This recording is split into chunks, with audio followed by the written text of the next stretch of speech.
Cawapres penyokong suara Pilpres 2024, kita lanjutkan kembali perbincangan pada malam hari ini pemirsa. Di studio masih ada Mas Abi Rekso dan juga masih ada Mas Dedi Ahmad. Bergabung melalui sambungan Zoom, kita sapa terlebih dahulu Mas Dodi Ambardi, dosen Departemen Sosiologi Visipol UGM. Mas Dodi, selamat malam. Selamat malam Mbak Rizka, selamat Baik. malam semuanya. Baik, Mas Dodi, langsung kepada Anda begitu. Bagaimana Anda melihat seberapa besar sebenarnya ketertarikan publik gitu ya terhadap nama-nama yang memang sudah disorot dalam survei belakangan ini, baik itu survei untuk capres dan bahkan survei untuk cawapres sebenarnya? Ya, saya kira nama-nama yang disimulasikan oleh poltreking itu adalah nama-nama yang sudah populer. Sejumlah nama di sana sudah mencapai popularitas di atas 90%. Dan itu berarti popularitasnya sudah mentok. Baru kemudian usaha berikutnya adalah bagaimana menambahkan suara dukungan. Selain diketahui mereka perlu juga untuk mengumpulkan suara. Nah, ada beberapa poin yang menarik di sana ya. Ya. Yang pertama itu untuk soal capresnya, itu saya kira Pak Prabowo di sana kalau beliau itu di peringkat tertinggi, saya kira itu sebagian adalah residu masa lalu. Pak Prabowo telah 2 kali ikut capres, saya ikut pilpres, sehingga kemudian di sana itu adalah pendukung-pendukung lamanya tetap bersetia kepada dia. Cuma kemudian yang menjadi pertanyaan untuk kandidat-kandidat capres ini, ada beberapa nama yang saya kira itu mungkin ada ceilingnya ya, ada batas atas di mana mentok, sehingga kemudian ketika para nama lama itu mentok, nama-nama baru itulah yang berpotensi untuk bisa mengungguli. Dan ini kan masih jauh ya, sekitar 23 bulan menuju 2024. Nah, yang kedua itu yang menarik adalah soal cawapresnya. Di sana ada 5 nama yang direkam oleh poltreking dan kemudian 3 besarnya adalah Pak Sandiaga Uno, kemudian Pak Erick Thohir dan Pak Ahy, Hari Murti Yudhoyono. Nah, ada beberapa poin yang sebetulnya kalau kita rinci itu lebih menarik lagi. Pertama, itu kalau kita lihat, ini adalah nama-nama yang sebelumnya ikut pilkada. Ya. Pilkada Jakarta bagaimanapun kan juga dilihat secara nasional, agak berbeda dengan pilkada-pilkada yang jauh dari ibu kota. Nah, di sana itu Pak Sandiaga Uno pernah tampil, kemudian bertambah juga ikut Pilpres tahun 2019, dan kemudian juga yang ketiga itu Pak Hari Murti, Agus Harimurti Yudhoyono itu juga pernah ikut di Pilkada Jakarta. Yang belum pernah ikut kompetisi elektoral itu adalah Pak Erick Thohir. Dan oleh karena itu ketika Pak Erick Thohir itu dalam bursa calon wakil presiden yang disimulasikan oleh poltreking itu menjadi menarik karena panggung pilkada belum pernah dimasuki, tetapi Pak Erick Thohir bisa menyodok di urutan yang kedua, dan kemudian dia juga mampu untuk memberikan tambahan suara kepada siapapun yang disimulasikan. Nah, oleh karena itu kalau kita bicara tentang pengalaman elektoral sebelumnya, ini adalah kuda hitam yang perlu untuk diperhatikan. Dan kemudian kita juga selain melihat sumbangan elektoralnya, itu kan bisa bersifat langsung ya. Jadi beberapa banyak suara yang bisa disumbangkan oleh masing-masing kandidat ini. Nah, kemudian yang kedua itu sebetulnya yang tidak langsung. Yang tidak langsung tadi pada beberapa pembicaraan sebelumnya itu dinyatakan misalnya kemampuan finansial, logistik. Dan lebih dari itu adalah kemampuan memobilisasi logistik. Jadi tidak semata-mata seseorang itu memiliki logistik, setelah itu kemudian dia memiliki kemampuan besar, kemampuan memobilisasi dana-dana yang dari luar itu juga menjadi penting. Nah, di sini kita harus bisa membandingkan 3 kandidat calon wakil presiden tersebut. Yang masuk 3 besar ya. Ini Pak Sandiaga Uno, kemudian Pak Erick Thohir, dan kemudian Mas Agus Harimurti. Baik, kita lanjutkan bicara kaitannya dengan logistik sebenarnya, Mas Dodi. Saya ke Mas Dedi dan juga ke Mas Abi. Bagaimana Anda membacanya? Cawapres ini justru dukungannya adalah sebenarnya buat logistik gitu, Mas Dedi. Baik, ya, Mas Andi ini ya yang saya sebagai sekretaris dulur Mas Andi itu kan ini sangat optimis bahwa kita butuh sosok pemuda yang layak untuk memimpin Indonesia ini gitu kan. Apalagi dari segi keberagamannya itu kan, dengan sekarang sebagai Kemenparekraf Mas Andi pun cukup meningkatkan ekonomi masyarakat Indonesia itu kan. Nah, dan ini sudah terlihat bahwa Mas Andi sangat potensial sekali kepemimpinannya, leadership-nya. Maka kami yang dari bawah terus mendorong bahwa ternyata banyak juga masyarakat kita, rakyat kita, golongan bawah, bahwa mereka sepakat, kami sepakat bahwa Mas Sandi cocok menjadi seorang pemimpin ataupun presiden lah. Kami harapannya Mas Sandi itu seorang presiden di tahun 2024. Oke, kalau tadi dilihat dari yang disampaikan oleh Mas Dodi juga dan juga dua narasumber kita sebelumnya bahwa membaca bahwa Mas Sandi Uno ini pernah mengikuti beberapa kali kontestasi begitu ya, Pilkada DKI, kemudian juga Pilpres begitu. Harusnya angka yang diraup pun juga bisa lebih begitu ya daripada yang sudah tertulis sebenarnya dalam poll tracking. Tanggapan Anda, Mas? Iya, saya kira setelah ini pasti akan muncul juga perkiraan-perkiraan lagi gitu kan. Saya pikir ini masih optimis bahwa nanti setelah ini barangkali Mas Sandi akan muncul malah bukan lagi sebagai cawapres terkuat, tapi mungkin bisa jadi akan muncul sebagai capres terkuat di tahun 2024. Kami optimis itu akan terjadi.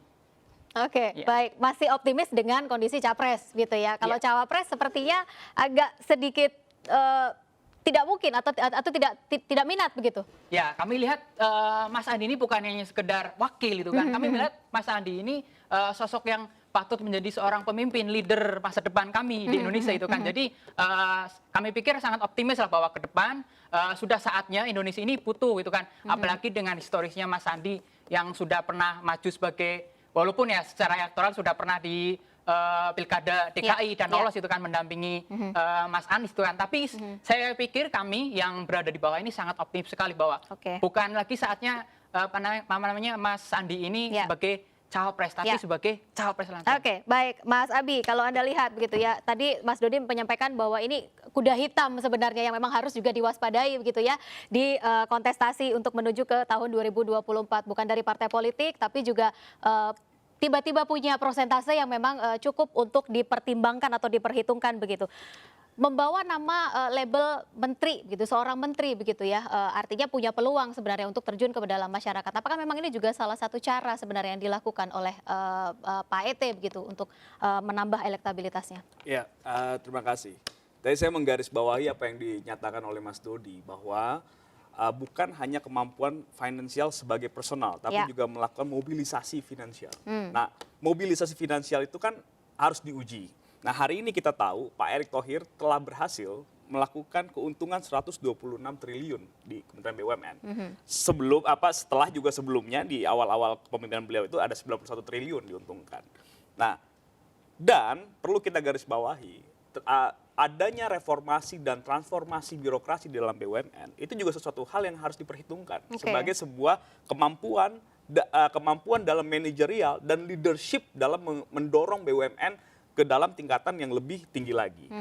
Itu adalah satu tahapan, satu prestasi yang seharusnya bisa kita lihat sebagai sebuah capaian dan kapasitas. Jadi kalau misalkan bicaranya soal bobot atau soal kemampuan mendatangkan logistik, itu terlihat bagaimana mendatangkan investasi dalam Kementerian BUMN. Kalau bicara bagaimana melakukan reformasi, itu terlihat bagaimana merombak dari 108 BUMN menjadi 41 BUMN dengan beberapa subholding yang ada. Nah, kalau bicara soal bagaimana membuat Indonesia ini berdaya saing go internasional, itu terlihat dari bagaimana keuntungan yang bertahap bertubi-tubi diraih oleh Menteri BUMN Pak Erick Thohir. Nah, jadi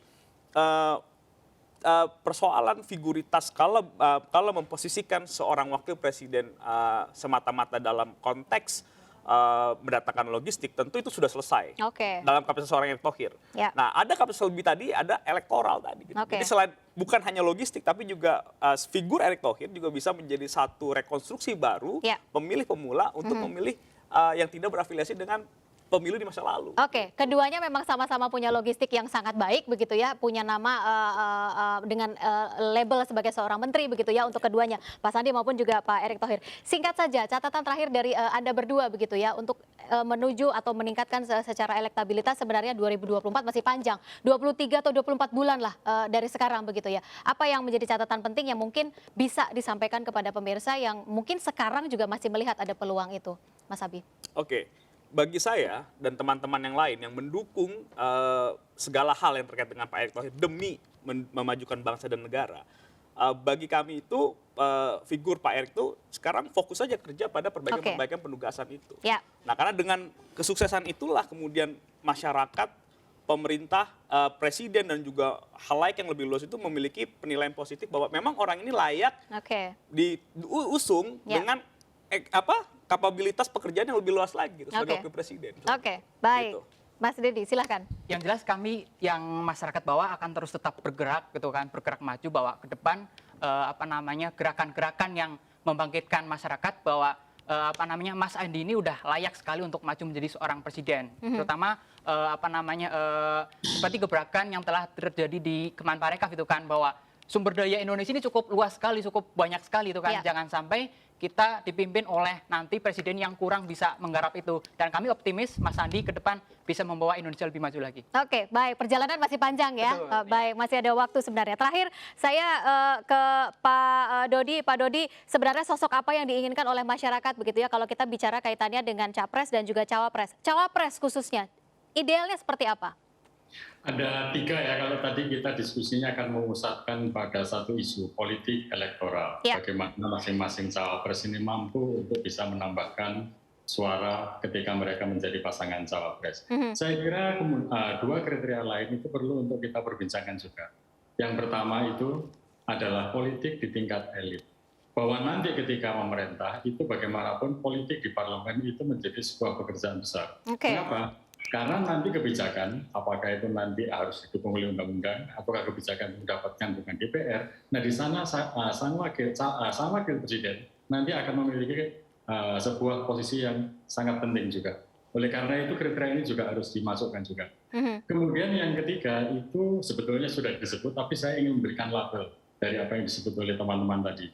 Yakni politik tentang pengelolaan pemerintahan dan pengelolaan kebijakan. Dan saya kira itu modal bagi mereka yang sekarang punya panggung di kementerian, itu saya kira menjadi modal penting. Karena di sana sejauh mana menteri tersebut bisa mengidentifikasi persoalan dan memberikan solusi, memberikan alternatif kebijakan. Nah, saya kira di sana, dari 3 nama itu mungkin Pak Erick dan Pak Sandiaga Uno lebih banyak berbicara di sana. Dan saya kira saya bisa mendaftar itu, tapi sebaiknya mungkin Mas Abi dan Mas Ahmad tadi yang memberikan tambahan. Karena saya mencoba memberikan frame-nya. Ini harus ada penilaian dari politik elektoral, politik elit, dan setelah itu kemudian politik kebijakan. Itu Mbak Rizka. Baik, politik elektoral, politik elit, dan juga politik kebijakan yang memang harus dimiliki begitu ya. Perjalanan masih panjang, lagi-lagi Mas Dodi sampai di tahun 2024 nanti tentu saja itu bisa menjadi modal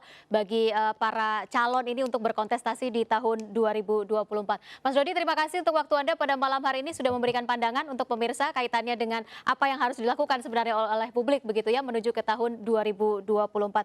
Mas Dodi, terima kasih. Mas Abi, terima kasih untuk waktunya pada malam hari ini. Semangat berjuang untuk menuju ke tahun 2024. Terima kasih, salam sehat untuk Anda berdua. Salam sehat untuk Anda, Pak Dodi. Dan pemirsa, usai sudah MNC News Prime pada malam hari ini, mari berbagi untuk masyarakat yang